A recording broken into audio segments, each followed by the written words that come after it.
We're done. 7:20 is the time. Here's something else that might come up as well during our coffee. There's a book out this month that's causing a great stir among the legions of people who don't sleep well or who feel they might not be sleeping as much as they should. The thesis being that modern sleep patterns don't fit the natural environment as they did in past times, specifically very past times.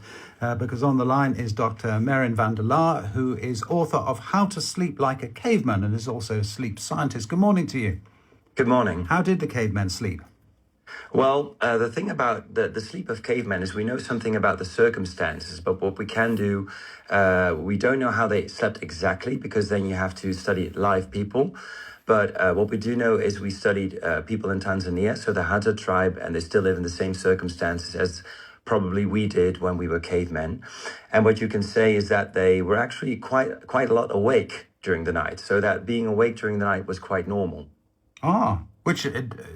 So that is something that terrifies us, actually, isn't it? To put it bluntly, as a society, we are almost programmed, I think, to be worried about being awake in the night, but they weren't.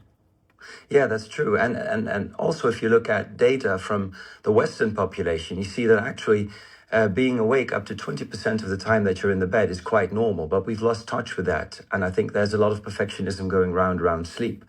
And I think that causes a lot of problems for people with insomnia because it creates more anxiety around sleep. Yeah, and the perfectionism extends, doesn't it? Just simply the length of time that you're in bed and this 8-hour rule. I don't know. Where did that come from, and how much can we reasonably say it is nonsense? Yeah, well, if you look at population data, again, you see that sleeping between 6 and 8 hours per night is actually quite average.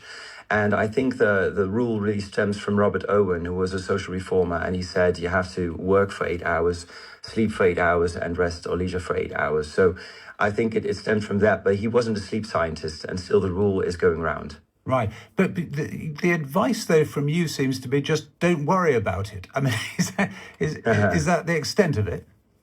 Well, I think that if you look at sleep, and if you want to know what normal sleep is, then it's very good to look at averages. And I think that if we keep on saying that everybody needs to sleep 8 hours without any interruptions, then I think a lot of people will get more stressed out. So I think it's not only a psychological book, but also a philosophical book, and also a book about society and how society copes with things like sleep problems and anxiety and depression. And obviously there have been periods in the lives of human beings where we have had less sleep. But there are also, I suppose the great thing about the modern world is that there are so many stimuli available to us. And that, I suppose you might say, is a kind of qualitative difference between now and any period in the past. Yeah, I think that's true. And I think that poses a bit of a problem before going to bed, because a lot of people are very active before they go to bed. They look at their social media. They're still very busy with a lot of things like on television. And for some people that works quite well, because if you have a very busy mind, then actually getting a little bit of distraction can help you fall asleep quicker. But for many people, it creates this a lot of tension and a lot of things going around before you go to bed. And I think that's keeping them from sleep.